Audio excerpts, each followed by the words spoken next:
Do you know that from now on, you can read messages on Instagram without others knowing that you have read them?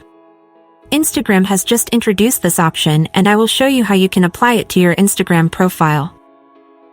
Before you start, make sure your Instagram is updated. If it's not, update it. I will now show you where to find this option. Open the Instagram app. Click on the profile icon in the bottom right corner.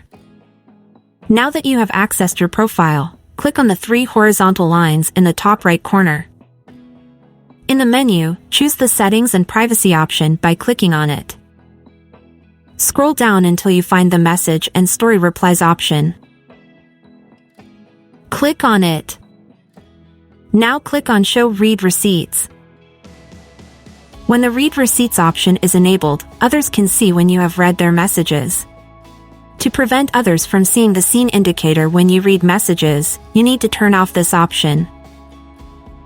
And that's it. Like the video if you enjoyed it and subscribe to the channel for more useful tutorials.